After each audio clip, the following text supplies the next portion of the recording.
Hi, I'm talking today to Simon Rose. Simon is a UK optometrist. Hi, Simon. Thank you so much for letting me interview you for Askimo's International Library of Interviews with Experts. Good morning from London. How are you doing? Great, thank you. Simon, today we're going to start off with talking about orthokeratology. So let's start off with what is orthokeratology? That's a good opening question for so early in the morning. Orthokeratology is a very fancy name for reshaping your cornea to allow you to be spectacle and contact lens free during the day. I like to call it wake and see because it does what it says on the tin. Orthokeratology is a combination of ortho, which is change, and kera, which is the cornea. If you went to have some orthodontistry, that would help you explain what we do to eyes. It's a non-permanent shape change of the cornea epithelium itself. It's very gentle, and it only changes a few microns, a few millionths of the tissue, and it only changes it for about a day or so. And can orthokeratology be done on children and adults, or only one or the other? Orthokeratology is not age dependent. We do it on young people, children.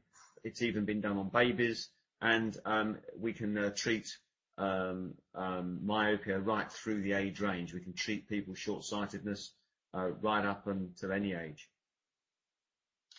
Tell me a little bit about the science behind wake and see and how it works. There's quite a lot of data to support orthokeratology. We've actually really been doing it for a rather long time, even though the data, the latest and proper data is not that old. The first sort of reports of orthokeratology took place that I've read in the 50s and 60s, and there is some sort of anecdotal data from optometrists fitting the original glass contact lenses many years ago, even up to pre-war. The science behind it now is quite clear. We have topographical data and pachymetric or corneal thickness data to support what's actually happening. What is actually happening is we're redistributing the corneal epithelium, which is the layer of cells that is on top of your cornea, and we're doing this only by a very small amount. We're just shifting that corneal tissue from the center outwards to create a small negative zone, or almost a negative contact lens, gently on your cornea. When you look at these profiles that you see created by the equipment that we have to measure this, you can quite easily see very similar profiles being created in comparison to refractive surgery corrective procedures using lasers.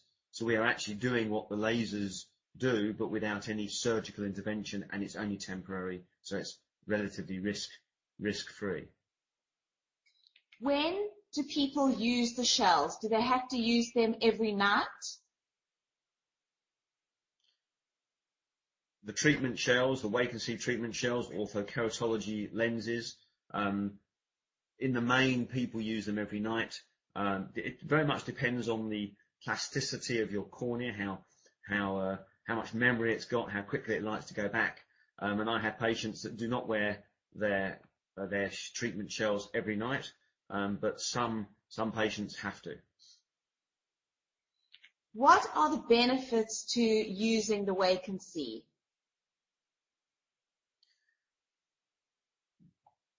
The benefits of wake and see are several. Wake and see technology, or orthokeratology, allows the subject to be spectacle and contact lens free, that is device free all day, with good vision, if not excellent vision. It means you do not have to have a surgical intervention, and it is an option that is not often discussed with patients when they are with the optometrist, because sadly not all optometrists offer this service. One of the other advantages we're now discovering is a possibility of myopia control. This is a very, very big deal for parents whose children are short-sighted. And very often both parents are quite short-sighted, and these parents are quite mindful of their child's myopic development, and they're fairly keen to be able to find something for that child that might mean they are less short-sighted than their parents. This is very important stuff. The data is quite recent, but there is data to support that orthokeratology and Wake and See may reduce myopic load. It may reduce the myopic outcome of that person. Is there anybody who wouldn't be a good candidate for the Wake and See product? Wake and See and orthokeratology has theoretical limits of around -4.5 units of myopia or short-sightedness. That's -4.5. We do see treatment outside of these areas, and that is really pushing the limit and the boundaries of the current technology. The reason for this is the cornea only has a finite thickness on its corneal epithelium, and the raw calculations of movement of the tissue mean that there's a limit to how much we can move before you break through below those thicknesses. And these calculations are fairly unnegotiable.